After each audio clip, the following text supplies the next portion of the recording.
Muito bom dia, sejam muito bem-vindos a mais um programa Manhã Viva.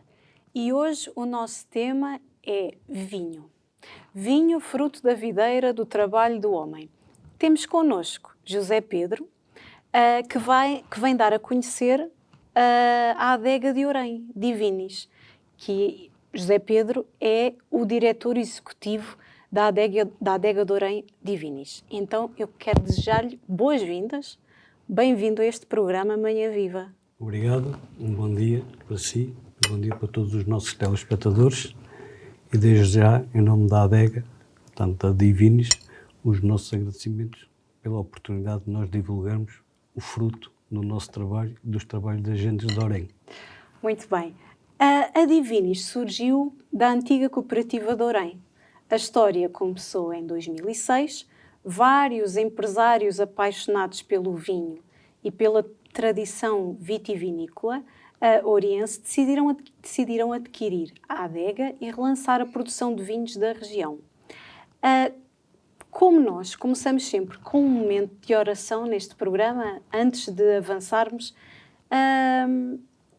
eu queria pedir, não é, a intercessão de Nossa Senhora, não é, para este momento. Nossa Senhora que esteve exatamente nas bodas de Caná, não é? Ela que disse aos serventes para colocarem, encherem as talhas e transformou, não é? E fez Jesus realizar o seu primeiro milagre, transformando a água em vinho. Então o vinho, esse símbolo, não é? Esse sinal de alegria para nós, não é? Então Nossa Senhora é a Virgem, não é, que esteve ali a interceder pela transformação da água em vinho, também possa, não é, transformar todo este programa, todo este trabalho que é feito também por toda a adega, não é, de Orém Divinis, que leva este fruto, não é, da videira do trabalho do homem, que é o vinho. Antes de avançarmos também nesta entrevista, vamos ver também uma primeira peça sobre os vinhos de Orém. Até já.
José Pedro, muito bem-vindo então ao nosso programa. Quem é o José Pedro? Não é? Hoje vimos falar de vinho, Vamos falar sobre a adega de Orém, Divinis, mas quem é o José Pedro? O José Pedro é um jovem da região, então sou de uma região próxima de Orém, sou da Mata Torres Novas, e apareço neste projeto de Orém porque tanto a atual administração, a Divinis é uma sociedade anónima, me apresentou um projeto e que, devido às características desse mesmo projeto, nomeadamente o que me atraiu mais foi o vinho medieval, abracei um projeto que é conduzir, em conjunto com a administração, os caminhos que a Divinis tem a percorrer para consolidar a sua imagem e os seus vinhos no mercado nacional e internacional. A sua marca, não é? A sua marca, os vinhos. Estamos no pequeno almoço, já sabe, pode ir tomando o seu pequeno almoço, não é hora de vinho, mas é sempre bom falar de vinhos, não é verdade? É sempre. Então, diga-me, José Pedro, como é que nasceu a adega de Orém Divinis? Qual é a sua história? A adega surge, portanto, após a falência ou insolvência da adega cooperativa. Na altura, o Presidente da Câmara, portanto, sentiu que havia um vazio em termos de alternativa para uma economia de subsistência, que são os viticultores da zona de Orém, e, entretanto, agarrou o projeto, convidou um conjunto de empresários que agarraram, portanto, na massa falida da adega e resolveram, portanto, criar a Divinis, mantendo o mesmo espírito da cooperativa, isto é, nós abrimos o período das vindimas e recebemos, tal e qual como se fôssemos antigamente, as uvas de todos os viticultores, que hoje em dia tanto continuam a trabalhar as suas vinhas, tanto com uma área, uma dimensão, se calhar, de 2.500 metros quadrados, e nós, tanto mantendo esse espírito, e até para fazermos também desenvolver um papel social em termos, numa perspectiva económica ou social, recebemos as uvas desses mesmos viticultores, definimos um preço, portanto, comunicamos a eles todos, temos um período de pagamento e, fim desse período, pagamos as uvas consoante o preço está definido, todos os anos é revisto, tendo sempre um espírito de ter um preço justo, de forma que este modus operandi desta agricultura tradicional não acabe. E isso está na base da tradição vitivinícola oriense, certo? Sim, também existe uma coisa que era muito característico aqui na nossa zona, na zona de Orém, que era o chamado vinho palheto. E o vinho palheto, que era assim que é conhecido, mas que no fundo, com a entrada de Portugal na comunidade, existiu um vazio legislativo que esse vinho não era reconhecido, nem sequer era permitido. Isto porquê? Desde o século XII, portanto, quando a Ordem de Cister, que eram os frades agricultores que povoavam desde Coimbra, Alcobaça e Tomar, nessa altura houve um ataque às vinhas, portanto, uma bactéria que atacou as vinhas, e as vinhas de tinto foram mais atacadas, mais prejudiciais. Nessa altura eles desenvolveram uma tecnologia, portanto um modo de fermentação, em que faziam um chamado vinho palheto. Não é um vinho palheto face aos dias de hoje, porquê? Porque um palheto resulta de um vinho tinto com uvas brancas, e isto é ao contrário, são 8%, 80%, ou 80%, como eles diziam, almudes de vinho tinto, de vinho branco, que eram da casta Fernão Pires, e 20 almudes da casta da Trincadeira, e aí fazeram aquilo que é o vinho medieval. A região de Orém é a única região no mundo demarcada com o vinho medieval, portanto, isso deve-se o quê? Às características das vinhas, tem uma particularidade, têm que estar registadas no Instituto da Vinha e do Vinho como vinhos medievais, são vinhas que normalmente já têm uma certa idade, têm uma densidade maior, e ao contrário tem uma particularidade que admite árvores de fruto no meio, que mais nenhum vinho de denominação admite isso. Portanto, com a entrada de Portugal na comunidade, este vinho ficou, portanto, face à legislação não tinha enquadramento, depois foi desenvolvida, portanto, o reconhecimento, e hoje faz parte daquilo que são os vinhos históricos do país, como temos, por exemplo, o Tinto da Talha, o Colares, o Verdeiro dos Açores e temos o Medieval de Orém. Muito bem. Estou a aprender imenso porque de vinho não percebo muito, mas estou a aprender imenso e obrigado por estar aqui connosco para nos esclarecer sobre o vinho desta região. José Pedro, e como é que nasceu a sua paixão por esta atividade? Olha, eu venho de uma família de agricultores, também tínhamos algumas vinhas, portanto fiz todo o meu percurso profissional, embora sendo na área da gestão, mas sempre em paralelo com os vinhos e viticultura. Gosto, é um hobby, portanto eu faço todo o processo, desde as podas, desde o enxerto, desde as vindimas, faço sempre 1 ano ou 2 para limpar a cabeça. E depois tenho uma vantagem, como venho da moderna distribuição, que é se calhar onde se comercializa mais vinho, também tive essa particularidade de ver aquilo que o cliente gosta. Portanto, hoje em dia não se fazem vinhos em função do produtor, faz-se vinhos vocacionados para o mercado. E aí, portanto, tem sido juntar o hobby àquilo que a gente gosta. Está todos os ingredientes para nós sermos felizes e gostarmos daquilo que fazemos. Sentir-se realizado naquilo que faz. Já nos falou aí um bocadinho do processo do vinho, não é? Já sabemos que ele passa por um processo até chegar à mesa. Mas fala-nos um bocadinho especificamente do processo, desde a escolha, da parreira, das castas, da avaliação do solo, das podas. Como é que isto acontece? Até chegar hoje em dia à mesa. Aquilo é uma indústria e numa perspectiva economicista tem de ser uma indústria altamente rentável e começa logo precisamente porque face à morfologia, tanto em termos de solos, clima, depois temos uma coisa que é necessário adaptar as castas. Depois faço também não só as castas e faço aquilo que nós pretendemos produzir, faço aquilo que o cliente quer. E hoje em dia, com toda a tecnologia que existe, tanto com todo o know-how, mesmo característico da própria zona, adaptado a uma coisa que é as condições de clima do terreno, consegue-se produzir ou fazer vinhos de excelente qualidade. Portanto, e um projeto que é pensado nesses termos, com planeamento, hoje não há razão nenhuma para não se fazerem bons vinhos. Portanto, começamos pelo sol, temos o clima, depois temos as castas, a seleção das castas, as variedades daquilo que nós pretendemos, temos aquilo que é a tecnologia, o tratamento, desde a condução das vinhas, das podas, por exemplo, até um pormenor à densidade das videiras por hectare, e depois entramos naquilo que é a adega que tem mais um centro tecnológico hoje em dia, porque existe a mais diversa tecnologia que permite, por exemplo, uma coisa muito simples, que é fazer a separação dos bagos por densidade, ou seja, por açúcar. Isto porquê?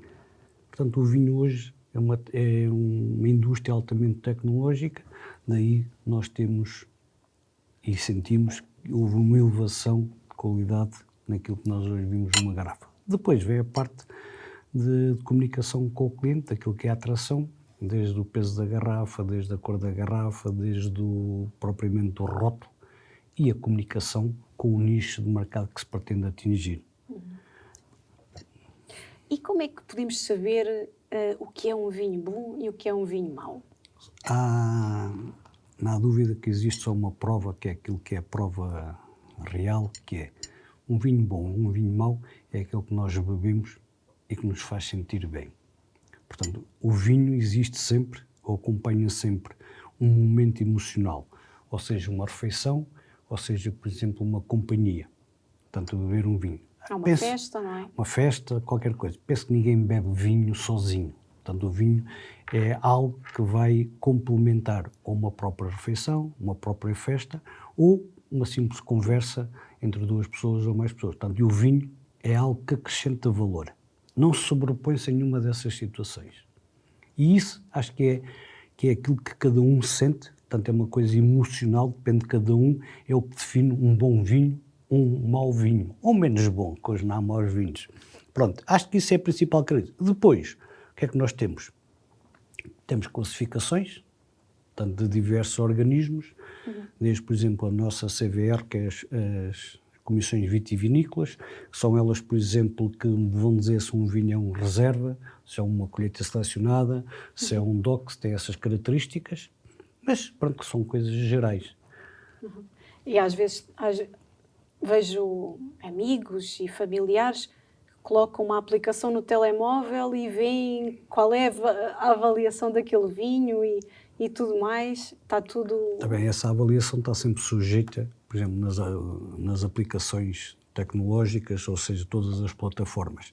Elas normalmente resultam da classificação das pessoas que bebem esse vinho. Portanto, atribuem uma classificação que depois essa plataforma reúne a média e as pessoas verificam.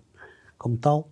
Nada como experimentar, não é? Nada como experimentar, porque estamos sujeitos àquilo que são as emoções das outras pessoas e muitas vezes a própria garrafa, portanto, o próprio vinho, o próprio lote, em momentos diferentes, sabe-nos de forma diferente. Depende sempre da companhia, sobretudo da companhia, e do momento em que se bebe.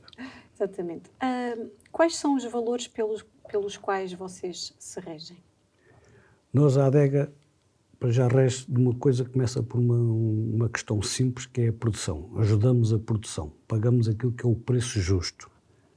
O preço justo, fazemos um esforço, e não em termos só economicistas, preço da uva, mas adequamos, por exemplo, o nosso período de recolha das uvas àquilo que é a sensibilidade dos agricultores. Por exemplo, como é tudo agricultura de subsistência, em que as pessoas normalmente vão fazer as suas vindimas ao fim de semana.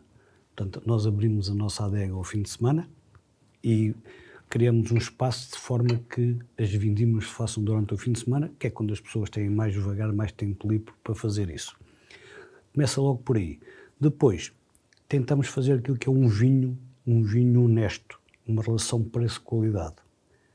E a partir daí, pronto, é a nossa posição, tanto os nossos valores, os nossos princípios.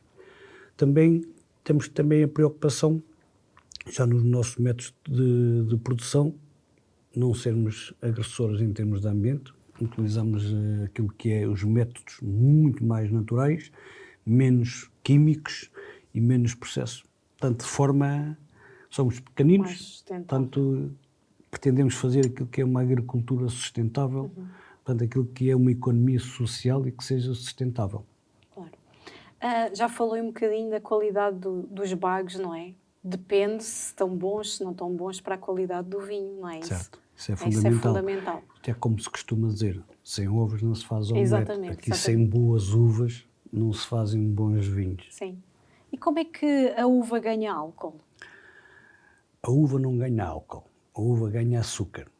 Portanto, ela fica mais doce e nós temos essa sensibilidade. À medida que ela vai evoluindo no processo de maturação, ela vai ganhando açúcar. Portanto, vai ficando mais doce. Por isso é que nós, num determinado momento, quando vamos à vinha, provamos os cachos, têm um sabor, e quando lá vamos mais tarde, ou seja, quando eles estão mais maduros, têm outro sabor e é mais adocicado. Portanto, através desse açúcar, da quantidade de açúcar, depois quando se faz a fermentação alcoólica, aí transforma-se os açúcares em álcool. Sim, sim, sim. Portanto, por isso é que as uvas são, no processo, são pesadas e pesa-se o valor do açúcar e depois a partir daí, com o processo de transformação, transforma-se em álcool. E há alguma inovação vossa a nível deste processo? Portanto, isso é... Aqui não há uma inovação, quando muito podem utilizar meios diferentes para fazer esse processo.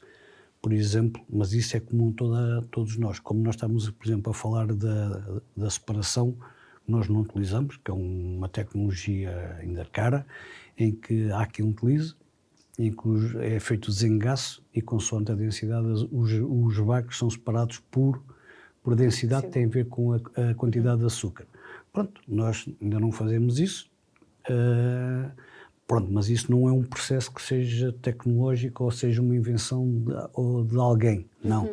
Hoje em dia, as fermentações é uma coisa que já vem desde 3.500 anos, por isso, tirando, como você dizia há bocado, quando Nossa Senhora interviu sobre Jesus para ele por causa da falta do vinho, ainda não temos essa capacidade de transformar a água em vinho. Portanto, o resto da tecnologia é mesmo o processo de fermentação. Agora, existiu meios, nomeadamente, por exemplo, a temperatura controlada, que antes nas adegas particulares, ou quando nós fazemos o vinho, em nossa casa não temos essa tecnologia.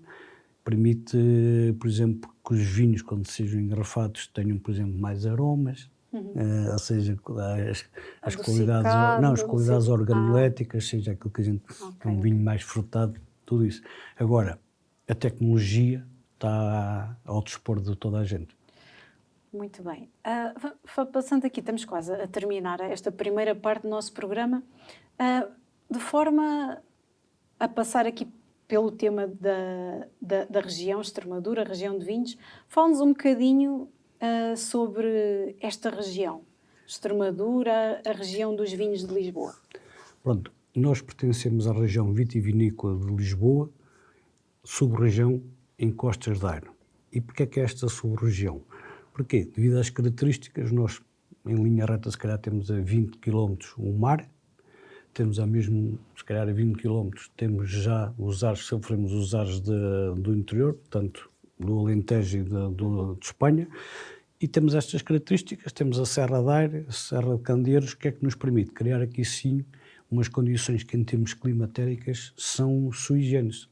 Sofremos as influências do mar, com todas as vantagens que isso traz, e ao mesmo tempo também sofremos as influências do tempo quente. Portanto, isso o que é que permite? Permite, aliada à nossa morfologia do terreno, porque somos uma zona de argilo-calcária, criar condições únicas para uma coisa que se chama o desenvolvimento de um vinho com umas características próprias. Vinhos um bocadinho abertos, também, mas também vinhos muito mais aromatizados, muito mais leves a beber. E como é que controlam a origem, garantem a genuinidade e promovem os produtos vitivinícolas com direito à denominação de origem e indicação geográfica? Portanto, denominação de origem controlada. Pronto, isso o que é que acontece? Isso não nos compete a nós, compete tanto às comissões vitivinícolas, e elas fazem um controle. Isto porquê? Porque as vinhas estão todas registadas tanto nas comissões vitivinícolas, tanto no Instituto da Vinha e do Vinho.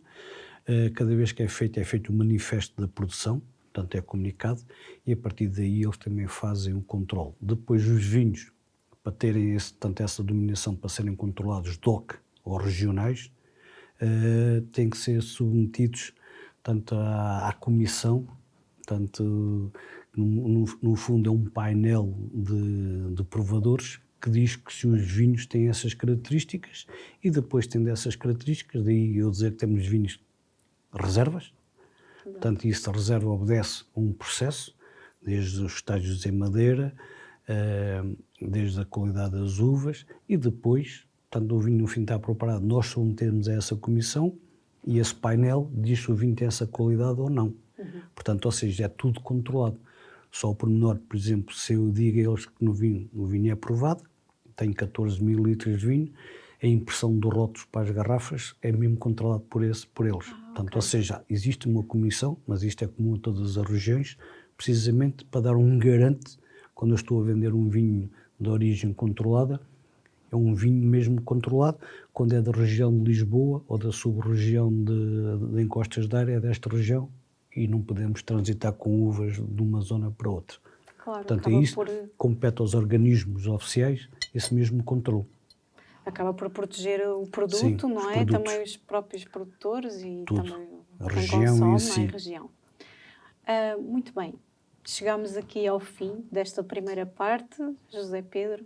Já nos encontramos na segunda parte. Quanto a si, esperamos por si para voltar connosco. Até já.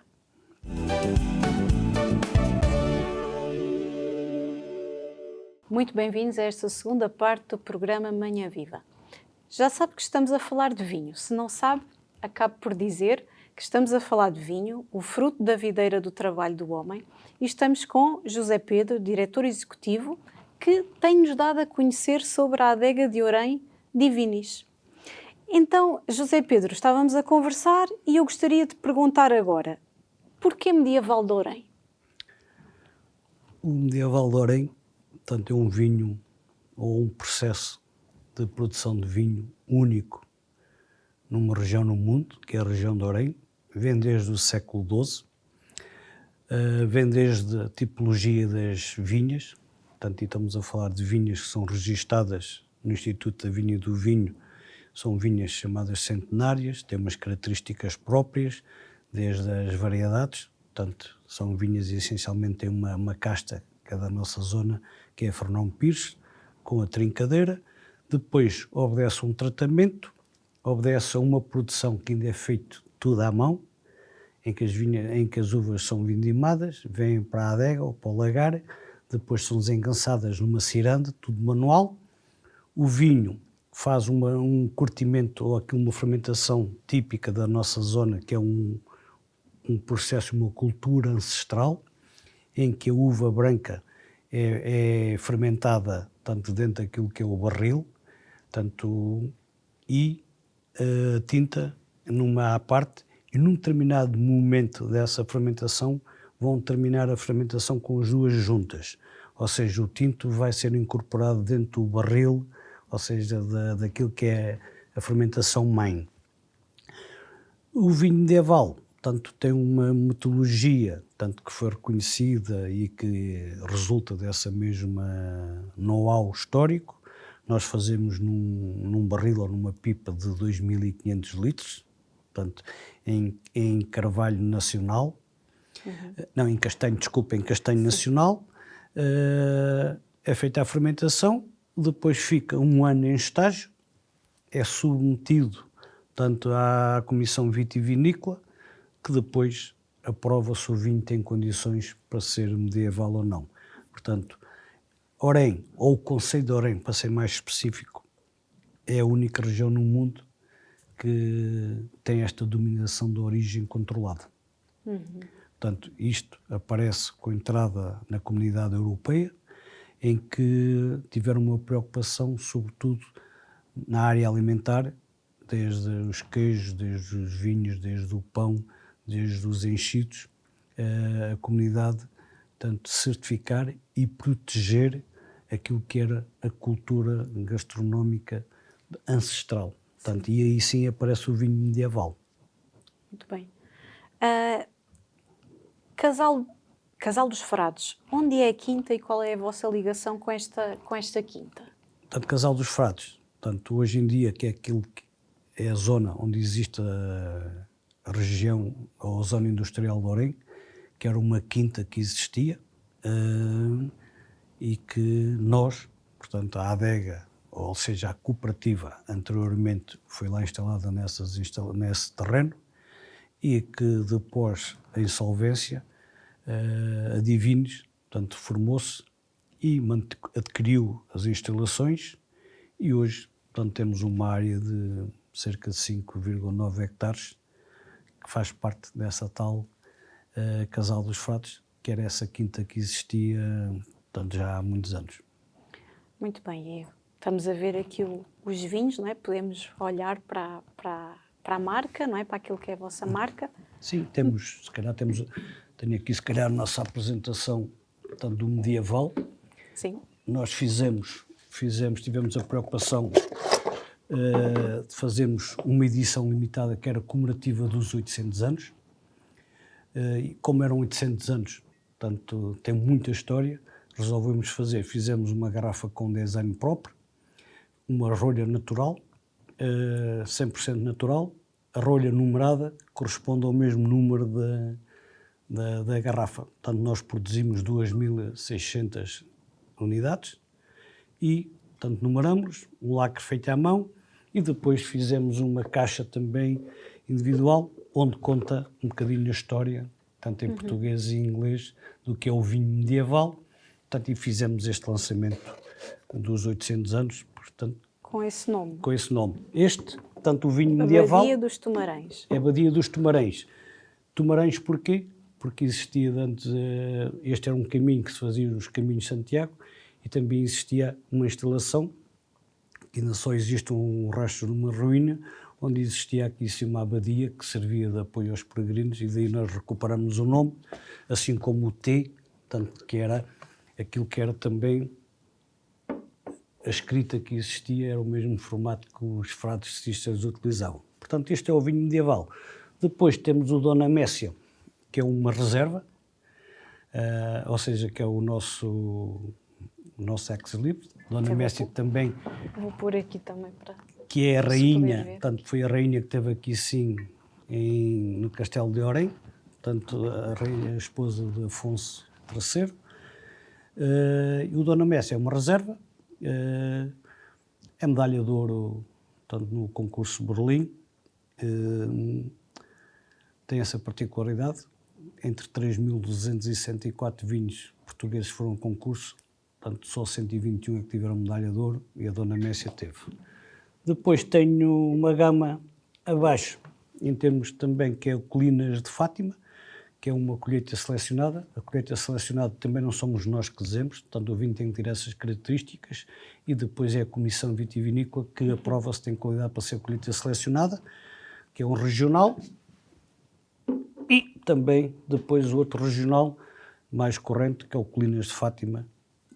Portanto, estes são os nossos vinhos. Falta aqui sim o Conde de Orém, que é um DOC, que nós vamos engarrafar. Que é um DOC? DOC é um vinho com denominação de origem controlada, mas como, portanto, esgotou o ano anterior e neste momento estamos a aprovar o novo rótulo, que é para ser lançado, se calhar, no mês de dezembro, que é o vinho de 2019, que é o Conde de Orém. Depois fazemos também os vinhos normais, os vinhos de mesa. São vinhos que já não têm que ser com uvas da nossa região, pode ser de mistura, claro, mas também não têm a dominação de regionais nem de DOCs, e que é o vinho mais comum, que em termos comerciais é o que também que se vende mais.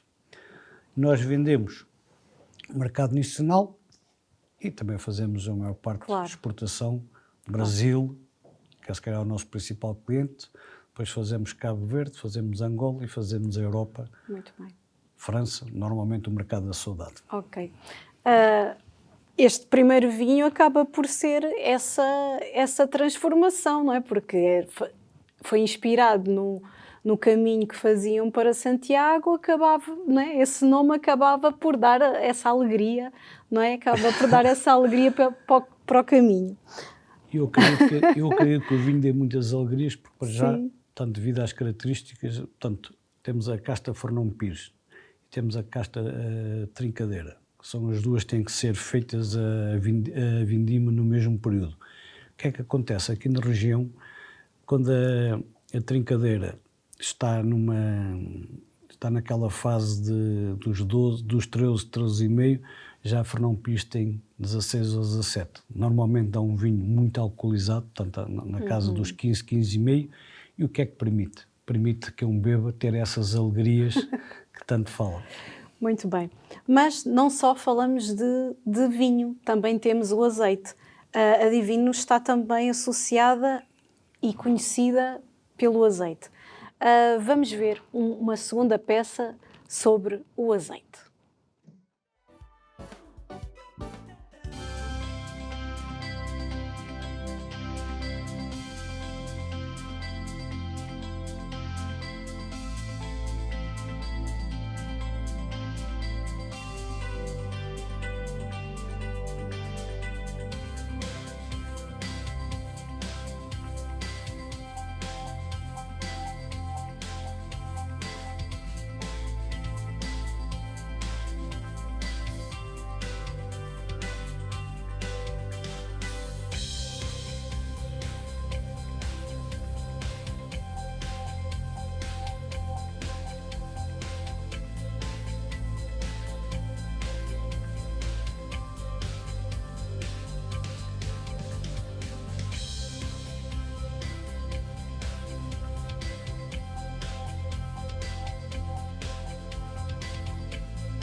José Pedro, então que tipos de azeite existem e o que diferencia cada um dos azeites? Os azeites hoje em dia, todos aqueles que sejam produzidos através de processos mecânicos, dá sempre origem a uma qualidade de azeite que é o azeite virgem. Depois, devido às suas qualidades organoléticas, depois pode ser classificado como virgem extra. Depois todos aqueles azeites que são feitos ou levam tratamento térmico ou outro tipo de tratamento, são chamados azeites de lote ou azeite tradicional, ou a denominação como deve ser o chamado azeite. Portanto, temos 3 tipos de azeite: o azeite virgem extra, o azeite virgem e o azeite próprio e o azeite. Falou-me aí das características esta palavra vou-lhe dizer. Do azeite da marca Condorém. Quais as características? Normalmente o nosso azeite, portanto, as características organoléticas são aquelas que são analisadas pelos nossos sentidos, nomeadamente a cor, portanto, o visual, o sabor, o cheiro. Portanto, só não se ouve. Pois. Mas pronto. O azeite aqui de Orém, e sobretudo o azeite Condorém, que é um azeite que resulta de blends. Blends não é mais nem menos que mistura, portanto, desde os azeites que nós temos aqui da nossa produção regional, e aqui sim já abarca uma região, tanto desde Orém, Torres Novas, e que depois produz os azeites, e também com azeite oriundo das outras regiões. Isto porquê? Porque um dos nossos acionistas, portanto, que a sua vida ou a sua atividade profissional é o azeite, ele comercializa o azeite a granel e nós embalamos o nosso azeite. O nosso azeite tem umas características, também devido à variedade da azeitona. É um azeite que normalmente tem uma cor um bocadinho mais amarelada, portanto, em termos de paladar, não tem aquela agressividade, portanto, não é aquele sabor da azeitona verde. Portanto, é um azeite mais suave na boca e mais redondo em termos, com uma corzinha, um amarelo. Uhum. E qual o processo que utilizam para não colocar os aditivos no azeite? São os processos tradicionais. Portanto, é aquilo que se chama a produção através mecânica, em que vem a azeitona. Hoje em dia qualquer lagar faz um processo de lavagem da azeitona, segregação, portanto, limpeza das folhas, e depois aquilo vai ser moído, e a partir daí, portanto, é um processo normal, sai o azeite sem qualquer tratamento, sem qualquer aditivo. Uhum. E qual é que é o grau de acidez do vosso azeite e o que é que isso significa, não é? Explique-nos um bocadinho isso da acidez e o que é que faz o azeite ter níveis de acidez. Normalmente o que faz ter os níveis de acidez é a azeitona, portanto a variedade da azeitona, e quando estamos a falar da azeitona estamos a falar sobretudo daquilo que é o tratamento da azeitona. A azeitona, quanto mais sã tiver, portanto quanto mais limpa e isenta de coisa, tem todas as condições para dar azeites com uma acidez mais baixa. A acidez não é mais nem menos que a libertação dos ácidos, portanto das gorduras, tipologia dos triglicéridos, portanto liberta os ácidos que são chamados ácidos livres. Depois é medida esses ácidos livres por 100 gramas, portanto um azeite com 0,1 de acidez, portanto tem uma percentagem de 1% sobre as 100 gramas. Portanto não é mais nem menos que os ácidos livres. Uhum. Um bocadinho o processo da uva, não é? A uva também não, tem que ser boa, também tem a ver com o doce, também tem a ver com a forma. Tudo. Se não tivermos azeitonas boas, azeitonas sãs, também não se consegue fazer bons azeites. Hoje em dia, também por causa do processo tecnológico, portanto, nós fazemos azeites porque conseguimos separar as variedades das azeitonas, e depois cada uma das variedades das azeitonas também tem ou incutem um sabor diferente. Também a formologia do terreno, tal e qual como nos vinhos, tem essa influência. Depois também tem outra coisa. Nós hoje vimos, qualquer pessoa se desloca, vê olivais intensivos, que são aquelas oliveiras todas muito alinhadinhas, sim, juntinhas. Portanto, aí também produz um tipo de vinho que, se calhar, os olivais tradicionais, em que as oliveiras são centenárias, com um compasso maior, também a qualidade dessa azeitona também é muito melhor. Produz menos, mas em termos qualitativos é melhor, tal e qual como nas vinhas, portanto tem essa influência. Depois é a nossa característica do nosso terreno, portanto claro, daquilo, desde o terreno, desde a fonologia, desde o sol, desde as influências dos ventos marítimos e dos ventos clima, quentes, não é? portanto, tudo isso contribui para termos um azeite aqui na nossa zona com umas características muito sui generis. E às vezes ouvimos dizer, este ano tudo nada dá, não há azeite, não há azeitonas, ou parece que não. Também Não é? os anos têm influência na própria produção, porque nós, portanto, a biologia, portanto, tem toda essa influência, pronto, porque era assim que os antigos também se guiavam, desde as luas, desde os anos bissextos, tudo isso tem influência em termos produtivos no aspecto qualitativo. Claro, E aí conseguimos. Depois tem a tecnologia, o saber fazer, claro. tanto a introdução da tecnologia nos processos produtivos pode melhorar, mas se a matéria-prima não tiver características próprias, muito difícil consegue lá pô-las. Sim.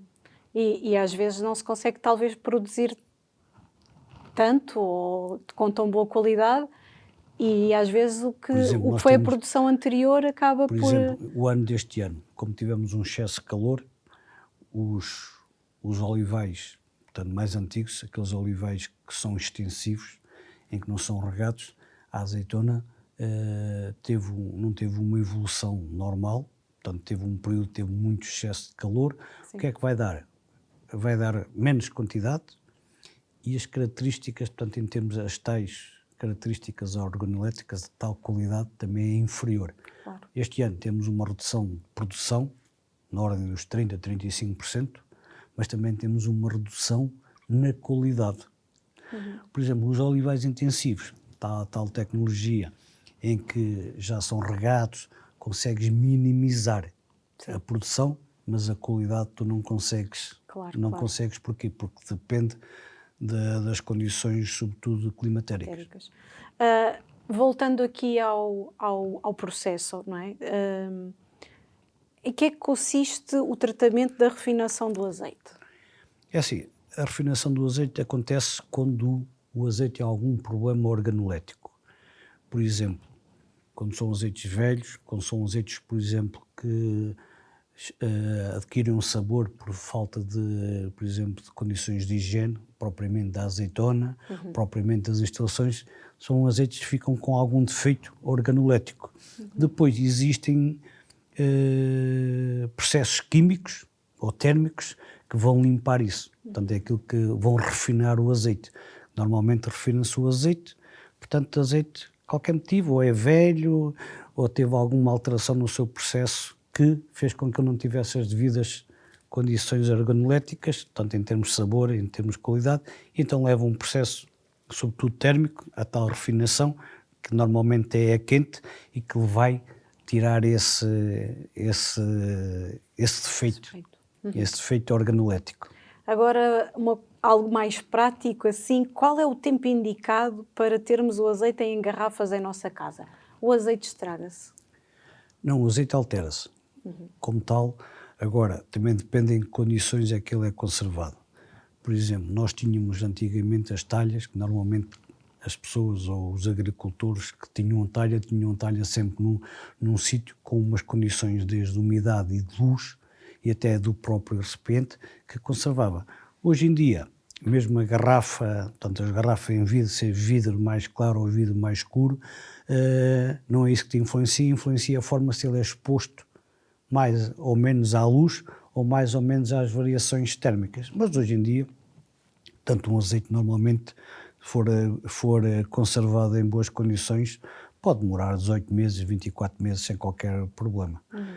Portanto, Exato. há da coisa correr muito mal se nós conservamos uma garrafinha de azeite em casa durante 2 anos. Quer dizer que não utilizamos, tanto no nosso processo gastronómico, tanto na nossa comida, o azeite, que é qualquer coisa que acrescenta sempre valor à nossa comida. É verdade. Estamos quase a chegar ao fim deste programa. Quais são os meios que utilizam para então divulgar e onde é que vendem os vossos produtos? Já falou aqui um pouco, mas se quiser aproveitar este momento antes de deixar uma mensagem final, se esse for o seu desejo. Pronto, em termos os vinhos, no mercado nacional, que normalmente 70% a 75% do mercado é feito pelas grandes superfícies, nós temos os vinhos nas grandes superfícies, as nossas marcas. No azeite, o nosso azeite, vendendo aquilo que nós chamamos o porta a porta, que é vendendo aqui na nossa região, tanto ou na nossa adega que compramos. Hoje em dia, com as tecnologias também de comunicação, portanto, qualquer pessoa pode encomendar através do nosso site, tanto faz ser azeites como vinhos. Agora, o nosso grosso, o nosso mercado é essencialmente a exportação. O Brasil, neste momento, se calhar representa 85% do mercado destino do nosso azeite. Muito bem. E queria deixar alguma mensagem para os telespectadores acerca... Sim, que consumam os nossos produtos. São produtos, aquilo que nós chamamos honestos, com processos tecnológicos que não são muito adulterados, são muito naturais, e que ao consumir os nossos produtos estão a apoiar a economia da nossa região, uma tradição, não é uma zona sui generis. Porquê? Porque é uma propriedade minifúndia. Em média, as pessoas que entregam as uvas têm uma área de 2.500 metros quadrados, que em termos, tanto comparado com as grandes regiões do Alentejo e do Douro, ainda... Claro. E é isto. Nós fazemos vinhos honestos e verdadeiros. E sustentáveis, não é? De forma sustentável. Muito obrigado, José Pedro, por toda esta explicação, pela presença. Muito obrigada. Eu é que agradeço em nome da adega a oportunidade que nos foi dada e a oportunidade de nós divulgarmos os nossos vinhos e os nossos azeites. Muito obrigado. Obrigado eu. Obrigado também a si, que esteve aí desse lado. Esperamo-lo no próximo programa. Já sabe que pode sempre acompanhar novos programas no nosso YouTube, Canção Nova Portugal, ou também visitar a nossa página no Facebook, CN Portugal, que também costumamos partilhar todos os programas Manhã Viva. Até ao próximo programa, se Deus quiser.